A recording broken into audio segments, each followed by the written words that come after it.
Adam here with Brooksaw Antiques. Today we have this 1965 Olympia SM9 vintage portable typewriter made in Western Germany. I'm going to show you how to use the functions and make sure they all work. I consider this the Mercedes-Benz of typewriters. Up top is the adjustable paper guide. This helps you guide the page in straight. I'm going to line that up with the edge of the platen, which is the main roller that feeds the paper. This is the left margin. You just squeeze and move it. I'm going to set that on 0 and the right one around 75.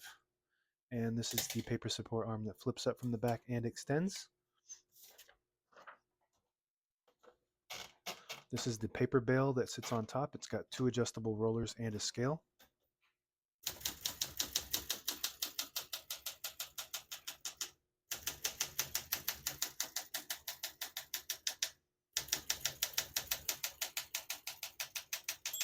Once you hear the bell, you're at the end of the margin. Hit this line space, gets you back to the beginning. It skips 1, 1.5, or 2 spaces.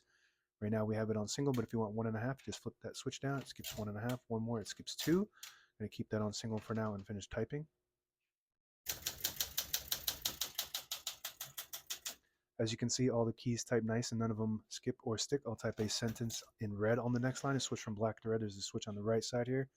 Flip it all the way down to that red indicator. It prints the bottom portion of the ribbon, which is red. When you have it in the middle, it doesn't print any ink at all. It just leaves a stencil for copying purposes. When you have it up top, it prints the top portion of the ribbon, which is black. I'm going to move that down for red.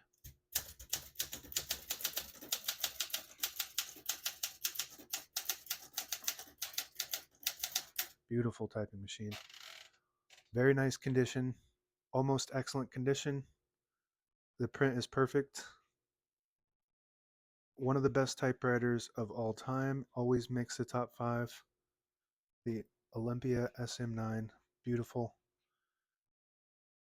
To pull the page out easy, there's a switch on the right side here. You flip it forward and it unlocks the rollers underneath the platen, allowing you to pull the page out easy or load thicker paper like carbon copy or cardstock. Make sure you flip that back before you load the next page or else it won't load correctly. I'm going to flip this down for now and put the color back to black. Shift on each side and a shift lock on the left. To clear that, just hit the shift button again. Backspace on the right side. Very smooth. MR stands for margin release. When you get to the end of the margin, there's a mechanism that blocks you from printing. Hit that MR button. It does allow you to go all the way to the end. This is your touch control. Minus sign is less tension. Plus sign is more tension. When you hit the keys, you do have to hit them a bit harder for them to print, but they respond faster. I personally like it on low.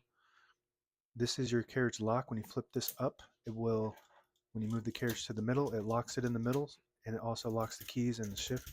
Some of them it locks the shift, so I guess not this one. To release the lock, you just move this down, and it allows you to type again. And that is a tab button on the top right. Right now we have tabs set on 10 space intervals. So I'm going to go ahead and clear all those by flipping this switch here. That's an all tab clear. Now we shouldn't have any tabs set. Got a nice drag, but I always like to set a tab somewhere in the middle.